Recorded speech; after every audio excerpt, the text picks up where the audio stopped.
पत्र हमारे जीवन में विचारों के आदान प्रदान का साधन है। पत्र किसी विशेष व्यक्ति, अधिकारी को संबोधित करके लिखे जाते हैं।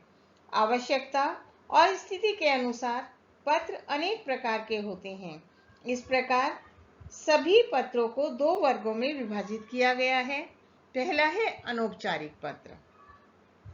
जो पत्राचार परिवार के सदस्यों, संबंधियों और मित्रों के बीच होता है, उसे हम अनौपचारिक पत्र की श्रेणी में रखते हैं।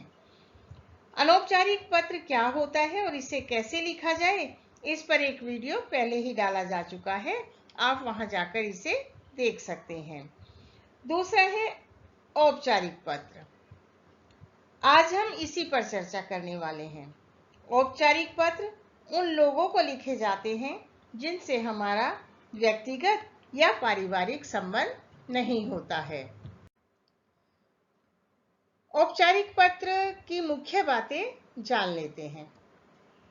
औपचारिक पत्राचार उन लोगों के साथ किया जाता है जिनके साथ हमारा कोई निजी संबंध नहीं होता।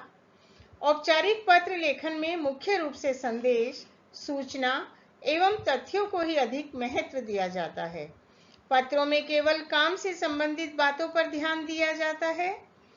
व्यवसाय से संबंधी प्रधानाचार्य को लिखे प्रार्थना पत्र, सरकारी विभागों को लिखे गए पत्र, संपादक के नाम पत्र आदि औपचारिक पत्र कहलाते हैं। औपचारिक पत्र कई प्रकार के हो सकते हैं, जैसे प्रार्थना पत्र। स्कूल के प्रधानाचार्य को लिखे जाने वाले सभी पत्र प्रार्थना पत्र कहलाते हैं। दूसरा है कार्यालयीय पत्र। विभिन्न कार्यालयों को लिखे गए पत्र कार्यालयीय पत्र कहलाते हैं। तीसरा है आवेदन पत्र। विभिन्न कार्यालयों में नियुक्ति हेतु लिखे गए पत्र आवेदन पत्र की श्रेणी में आते हैं। और चौथा है संपादकीय पत्र। विभिन्न समस्याओं की ओर ध्यान आकर्षित कराने वाले संपादक को लिखे जाने वाले पत्र संपादकीय पत्र कहलाते हैं। और पांचवा है सुझाव एवं शिकायती पत्र। किसी समस्या आदि के संबंध में सुझाव देने या शिकायत हेतु लिखे गए पत्रों को सुझाव एवं शिकायती पत्र कहते हैं। इससे पूर्व जब मैंने अनौपचारिक पत्र पर एक वीडियो अपलोड किया था, तो उसमें मैंने कुछ बातों का उल्लेख किया था, वही मैं यहाँ पर दोहरा देती हूँ। यदि प्रश्न पत्र में लिखने वाले का नाम पता दिया गया हो, तो परीक्षा में पत्र लिखते समय वही नाम पता लिखें, अपना नहीं। प्रश्न पत्र में कोई नाम पता न होने पर प्रेषक का पता के स्थान पर परीक्षा भवन तथा नाम के स्थान पर क ख ग या अ ब स लिखना चाहिए। शिकायती पत्रों की भाषा संयत होनी चाहिए। पत्र लिखने की शैली सरल एवं आत्मीयता से पूर्ण होनी चाहिए। अब हम जान लेते हैं कि औपचारिक पत्र के अंग कौन कौन से हैं। सबसे पहले तो है पत्र भेजने वाले का पता। यह अनौपचारिक पत्र में भी लिखा जाता है। इसके बाद दिनांक, ये दोनों तो बिल्कुल अनौपचारिक पत्र की तरह ही हैं। फिर इसके बाद आता है पत्र प्राप्त करने वाले का पता, जिसको हम पत्र भेज रहे हैं। इसके बाद विषय संकेत, और विषय संकेत औपचारिक पत्रों में बहुत आवश्यक है। जिस विषय में पत्र लिखा जा रहा है, उस विषय को अत्यंत संक्षेप में पाने वाले के नाम के पश्चात बाईं ओर विषय शीर्षक देकर लिखना चाहिए। इससे पत्र के मूल विषय का पता चल जाता है। और पांचवा है संबोधन। संबोधन में जो व्यावसायिक पत्र होते हैं या सरकारी पत्रों में महोदय, महोदया जैसे संबोधन लिखे जाते हैं। इसके बाद आते हैं विषय वस्तु। यह पत्र का मुख्य भाग है। इसमें पत्र का विवरण या अपने विषय का जो आप लिखना चाह रहे हैं अलग अलग अनुच्छेदों में दिया जाता है।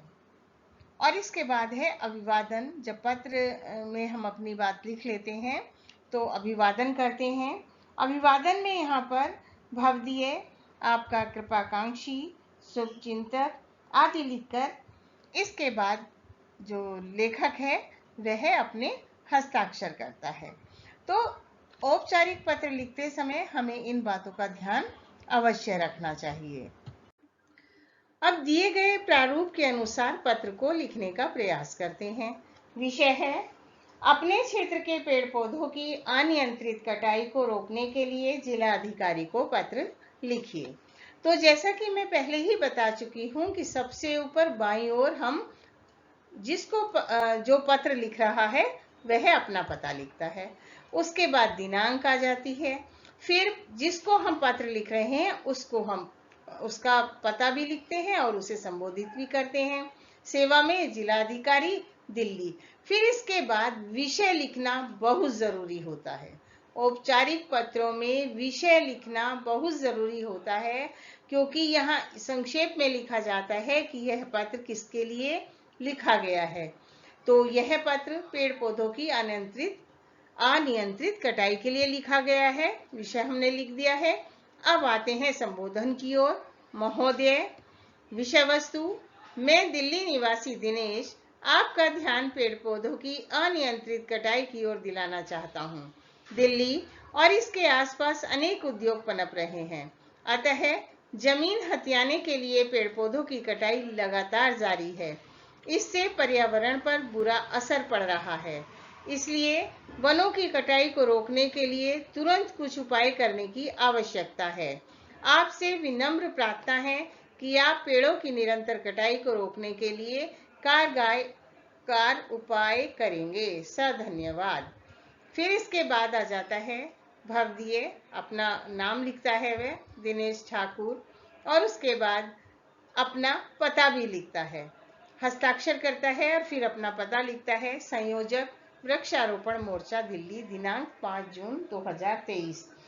अब यहाँ मैं यह बात बताना आवश्यक समझती हूँ कि सामान्य पत्रों में पता सबसे ऊपर बाईं ओर भी लिख सकते हैं और पता समाप्त करने के बाद भी लिखा जा सकता है, जैसा कि इस पत्र में हमने लिखा है। लिखना एक ही बार है, या तो आप ऊपर लिखेंगे या हस्ताक्षर के बाद।